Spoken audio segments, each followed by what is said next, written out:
नमस्कार मित्रांनो, स्वागत आहे तुमचं माझं channel Mayur poultry and feed आणि मी तुमचा मित्र MJ.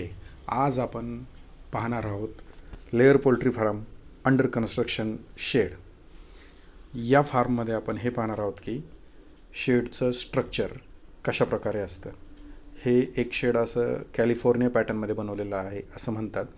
एक बॉयलर पॅटर्नचं शेड आणि कॅलिफोर्निया पॅटर्नचं शेड. बॉयलर पॅटर्नच्या शेडमध्ये 2 टायरचा पिंजऱ्यांची केजेस करता येते, तर कॅलिफोर्निया पॅटर्नमध्ये 3 टायर शेड, 3 टायर पक्षी ठेवता येतो आपल्याला एकावर एक 3 अशा पद्धतीने. हे पाहू शकता तुम्ही की यांनी एका शेडमध्ये 3 रो बनवलेले आहेत. ही 1 नंबर, 2 नंबर आणि 3 नंबर. आणि याच्यामध्ये चालण्यासाठी प्लॅटफॉर्म बनवलेले आहेत.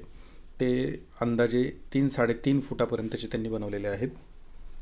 त्याच्यावरती चालण्यासाठी त्यांनी सिमेंट शीटचा वापर केलेला आहे. बाजूला हिरवी शेती, त्यांच्या शेतामध्ये त्यांनी हे काम चालू केलेलं आहे. याची उंची अंदाजे 7 ते 7.5 फूट जमिनीपासून उंचीवरती पकडलेलं आहे त्यांनी. याचा ॲप्रॉक्स खर्च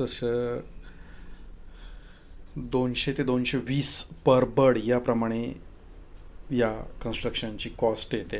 फक्त शेडची कॉस्ट मी तुम्हाला सांगितलेली आहे. याच्यामध्ये पिंजरे म्हणजे केजेस इन्क्लूड नाही आहेत. यांचं पिंजऱ्याचं मटेरियल येऊन पडलेलं आहे. त्यांनी नवीन पिंजरे घेतलेले आहेत. टाटाचे तार असलेले पिंजरे हे केजेसचे मधले पिंजऱ्यांच्या मधील पार्टिशन्स खाली ठेवलेले आहेत. बाकीचं मटेरियल बाहेर सुरुवातीला पाहिलं आपण. त्यांनी शेजारी असे 2 शेडचं काम धरलेलं आहे. यांची या शेडची कॅपॅसिटी 6,000 + 6,000 असे 12,000ची कॅपॅसिटी ते चालू करत आहेत.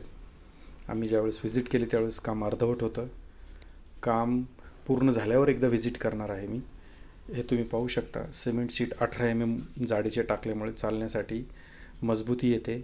शेडचं कॉस्ट कमी होते आणि खांबांवरती येणारा लोड हा कमी होतो.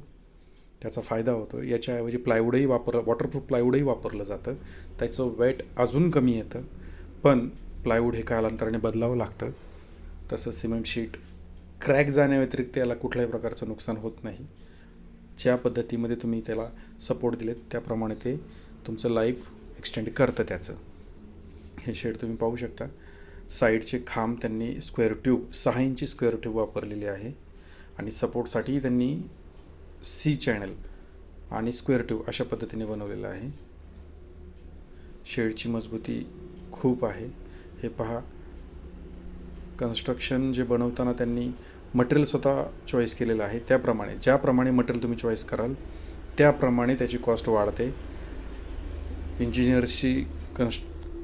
इंजिनियरला तुम्ही जर डिस्कस केलं तर कॉस्ट कटिंग कशी करता येईल, कुठलं मटेरियल आपण योग्य स्ट्रेंथचं वापरायचं आणि कुठल्या ठिकाणी त्याची स्ट्रेंथ जास्त पाहिजे असं मटेरियल वापरायचं, याची चर्चा करून तुम्ही कॉस्टमध्ये बचत करू शकता. आणि जेवढं जास्त हेवी मटेरियल तुम्ही वापरताल तेवढं त्याचं लाईफ वाढतं. याच्यासाठी येणारी गुंतवणूक ही खूप असल्यामुळे विचारपूर्वक